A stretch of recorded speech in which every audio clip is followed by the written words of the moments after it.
Hey everybody, we're in the first moments of the new patch that just was released on Thursday, October 3rd. And I think the Infernals have maybe a build order that could be of a benefit to them.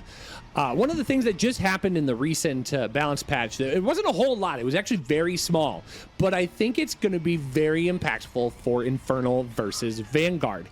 It consists of Gaunt changes.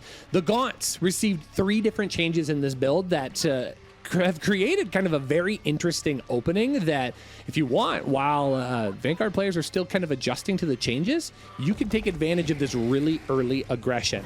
The 3 things that changed though, Gaunts no longer have to have their opponent stand on Shroud. If they're standing on Shroud, they will infest units if they have Plague Axes, which is great. And then Plague Axes have been both decreased in build time and decreased in cost by a significant amount. So I want to show you a game that I just played on the ladder versus my Vanguard opponent here, who is choosing to open up barracks first. I've gone for a Conclave opener. I've got Hexen on the way. We went Conclave, dropped 3 on Therium, and immediately got a Ritual Chamber to get our quick build. And this is like oppressive stuff. This is what we've kind of been lacking maybe a little bit in this particular matchup.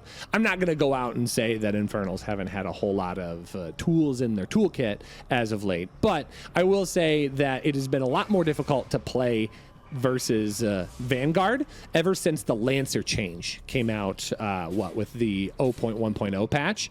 And this is kind of an interesting little build here. So immediately come over with the first unit. I'm going to use my Hexen to stop this mech bay from building. They were going to try and do a little bit of like a hedgehog play, which honestly has been very strong in the previous patch. And I think against Infernals, you can't afford to try and rush out hedgehogs at this point. So back home, I am going to try and pull up the research for Plague Axes, which now only takes 45 seconds to research instead of 90. It halved it. Not only that, 50 Luminite, 50 Therium. It's so inexpensive, and it allows you to move across the map and just be incredibly oppressive here to your opponent. Now, this is an opponent that I played on the ladder that just happened to play me recently, and they kind of knew this was coming.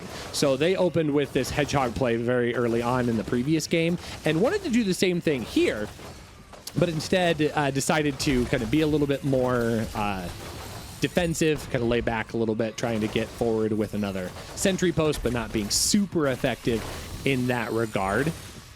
But these Lancers don't do nearly enough damage. Now, check this out. Once Plague Axes are done, my units standing on the Shroud start creating Fiends.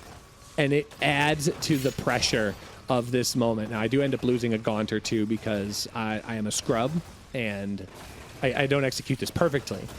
But being able to drop an effigy onto existing Shroud, permanent effigy.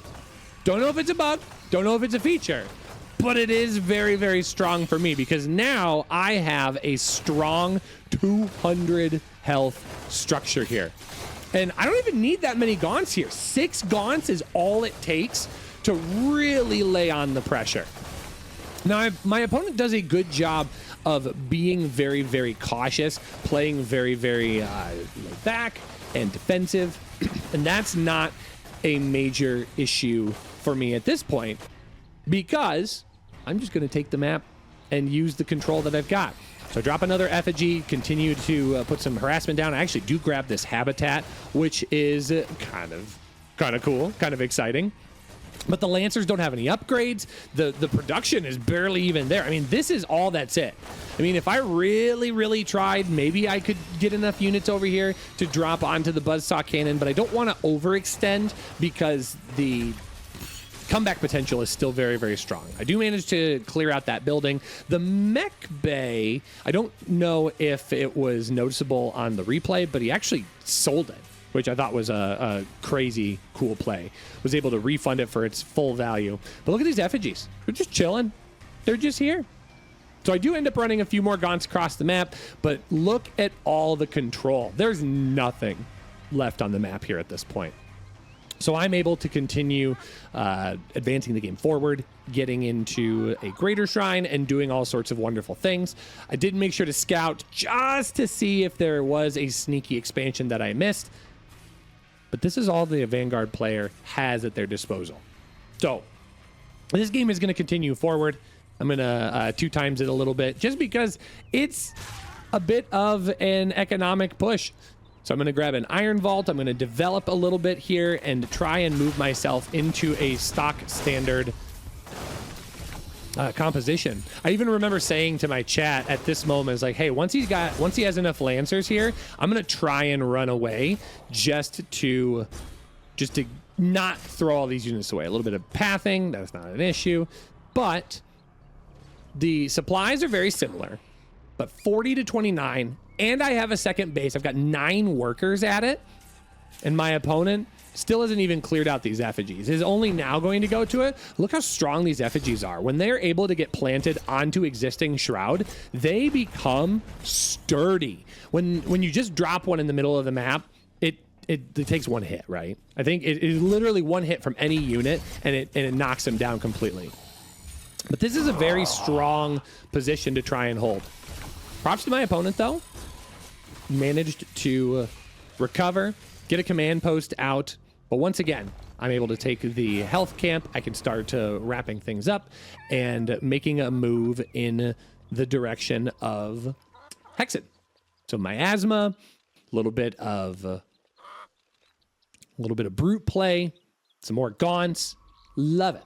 You love to see it. Can advance forward just a little bit quicker, because what you're going to see is just a bit of a stock standard expo from an Infernal player, which is something that I personally don't think I've been able to see a whole lot of, because it's just been all sorts of crazy aggression one way or the other. This moment's not so great for me, but I'm gonna live up to this because this is where I can do better. I let my opponent catch my army out on the map, and this number of units, even without the upgrade, because there is no upgrade at this point for my opponent, these Lancers in greater numbers still do a pretty good job.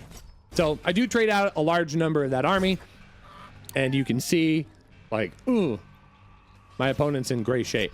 Now, this could have been a very, very lethal moment had he chosen to push across the map. I think actually that might have been the right call. I did have a decent number of like Shroud Stones. I have a Shroud Stone there, Shroud Stone there. I start building a Shroud Stone in the middle. But instead my opponent decides to grab some camps. So could have been a dangerous moment for me, but instead we are allowed to soldier on. And we get to a little 3-base play. And we just keep building it up. More and more. But because my opponent has been forced backwards, the tech is just non-existent. Only now are we starting to see quick draw hustle research. Kinetic redirection did get done, so this is still a bit of a scary army. However, for me, what do I have? Hexen Master Training. We're going to have miasma here in a moment. My opponent's going to grab the Luminite camp, and I've got a 3rd base. I've got a Shroud Stone here. I'm going to try and get some vision of the high ground. This apparently doesn't grab the high ground. I thought it might, but apparently it doesn't. I think my opponent's going to see that and decides to grab the Siege Tower. Now, the Siege Tower is pretty good, but you do need pushing power to make sure that that Siege Tower does not just fall apart. Another thing you also have to do, it's really important to pay attention to it. So that way you don't just get miasma like crazy. So miasma is done. I do have a Magmadon here. There's just enough to soak up a little bit of unit coverage. But I got good miasma coverage here. I've still got one more Hexen. Oh, the Hexen doesn't have quite enough. But even with the Shroud, I'm able to pick off a couple more of those Exos. The effigies, I think, are going to become really, really useful and important in Infernal matchups.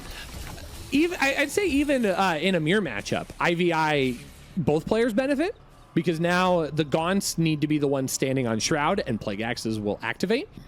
Obviously, like if you're playing Infernal Mirror, both of you are going to benefit from that opportunity. But I've got a pretty decent sized army here. 98 to 68. We're in good shape. We push forward. I've got a Hellborn here. Got a couple of Hellborn, actually. Going to be able to lay siege. I consider the option of coming up here into the natural, and I might have been able to win this out, but I grabbed the vision tower, and I see that he does have a flat cannon there. He's going to get a second sentry post. So I decide, let's just check the third base. Third base here makes a huge difference. We were able to drop a little bit more effigy coverage. But look at the Fiends. Now all of a sudden there's a base that's down, and I've got an army that's going to try engaging on me. Now I've still got 5 Hexen here, and all those Hexen are full of energy. So we just dropped down some miasma, which, by the way, can you hear? The miasma has a sound now. That was one of the changes in this recent update as well. So miasma is still strong as ever. We get a decent number of Fiends coming through.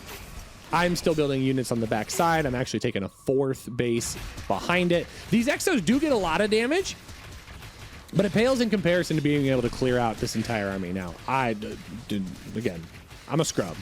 I'm not perfect. If anything, hopefully I'm relatable. It's like, he floats money too, just like me. But maybe you're better than me. If you are, props to you. And at this point now, you have an Infernal player on 4 bases. 1, 2, 3, and 4, just getting situated in. The Vanguard player is on 2. Bob Overcharge is really good, but it is not 2 bases to 4 good. And we get to start watching the end game where I just get to remax. I actually spend my money. It's crazy. And we will be able to push across and win. Look at all these veteran Exos. So good. Veterancy is really important, guys. If you're a Vanguard player, really focus on preserving your units, because the longer that you can make them stay in the game, they'll repay it in kind. So as much as you can try and keep these units alive, the better off for you. So as we get into the final sets, goes out for another 3rd base. I'm going to take my army. I think I try and situate this 4th base position. I'm going to relocate here onto the bottom right-hand side. Once again, we're just rocking Gaunts and Miasma Hexens, Brutes, and Hellborn. This army is going to kind of get caught out just a little bit. This is a really nasty choke. And Exos in the front, not the vibe. Not the vibe, especially when Miasma is on the way. And I did take a few Brutes, broke them off into Fiends. A nice little Zergling run by, if you will, if you're a StarCraft 2 fan. And suddenly, it's all over. The GG gets called, and it is, in fact, game. So this is kind of an interesting little place to try and play. If you want to be really aggressive, you can actually have Plague Axes out as soon as the 3-minute mark if you are really quick and skilled with your opening. So tell me what you think. Do you think Infernals are going to have a good time in this patch, drawing some extra attention to their Vanguard opponents? Or is this going to be the focus of another set of nerfs and adjustments as we get closer to the Halloween content patch? Let me know in the comments what you think, and I hope that you guys enjoyed this game. Most importantly, make time. Go play some Stormgate, and I hope to see you guys on the ladder.